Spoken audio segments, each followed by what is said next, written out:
որոշ է մշտապես բողոքել սեփական կյանքից, ժամանակից, որում ծնվել են,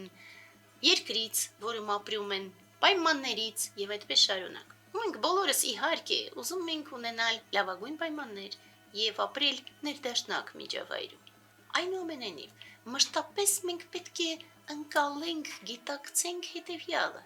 ցանկացած բան ինչ որ տեղի է ունենում, ունի մեկ հիմնարար նպատակ՝ աջակցել մեր զարգացմանը, նպաստել, որ մենք կարողանանք անցնել փորձությունների միջով, մաքրվենք վատից, զարգացնենք լավ եւ այդպես աստիճանաբար հասնենք լույսի։ Սա է հիմնարարը, եւ ըստ այդմ, երբ որ մենք մտածում ենք այն բոլոր մարտահրավերները, որոնք որ մեզ նետվում են, այն բոլոր փորձությունները, որոնք որ հանդես են գալիս մեր կյանքում, այն բոլոր նաեւ հասողությունները, որոնց հնարավորությունը մենք ունենում ենք, այն երջանկությունը, որ երբեմն մեզ ժպտում է, բոլորը մշտապես ուղարկվում են հենց այդ նույն նպատակով։ Եվ դրա համար երբեմն մենք հասկանում ենք դա։ Երբեմն մենք ընկալում ենք, որ այ հիմա ժամանակն է, որ մենք այս փորձությունը հաղթահարենք եւ դա կմաքրի մեզ ինչ որ ձևով։ Երբեմն էլ հակառակը խուսափում ենք որևէ փոփոխություններից եւ փորձում ենք պարզապես կյանքը ամբողջությամբ այլը դարձնել, ոչ թե փոխել, այլ փոխել վայրը եւ երբեմն դա ինչ որ ձևով մարդկանց հաջողվում է, բայց ըստ էության երբևիցե եւ ոչ միտեղ չես փախնի ինքդ քեզնից եւ երբևիցե չես փախնի պատճառը հետևանքային կապից, այսինքն կարմայից։ Եվ այդ ամբողջ մոլորությանը մշտապես օգնության են գալիս հին ժամանակներից արտահայտություններ, հաճախ նաեւ այն մարդկանց կողմից, ովքեր որ փոխանցում էին գլխավորը, այս կամ այն սուրբ ուսմունքի ընկալումը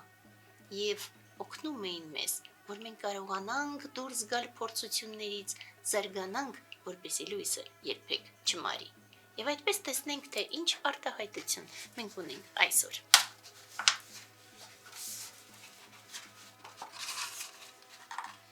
Մենք քիչ երկար արտահայտություն ունենք։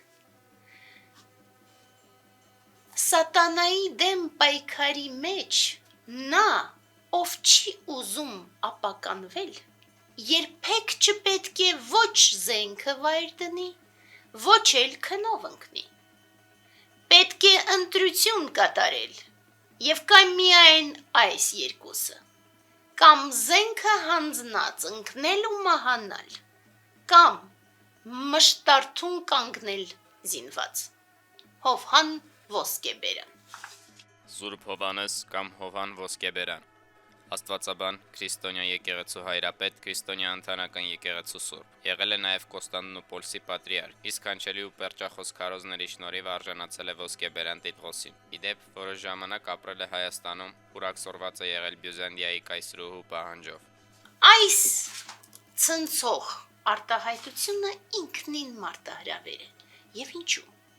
Որովհետև այն ցույց է տալիս, որ ոչ միայն ընկալումն է կարևոր, այլ հենց նաև ընտրության կատարումը։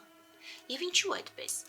Երբ որ մենք մտածում ենք ընդհանրապես կյանքի մասին, մենք հասկանում ենք, որ չարիքը բնական չէ։ Չարիքը ամբողջությամբ միայն մթագնություններն են, որոնք որ կոծկում են լույսը։ Այնուամենայնիվ չարիքը շատ է։ Ներքին վատ որակները, արտաքին ծանր պայմանները, արհավիրքները, տառապանքները եւ այդպես շարունակ։ Էլ ավելի շատ է չարիքը այժմ։ Ինչու՞։ Որովհետեւ երբ որ պետության բուրգի գլխին հայտնվում է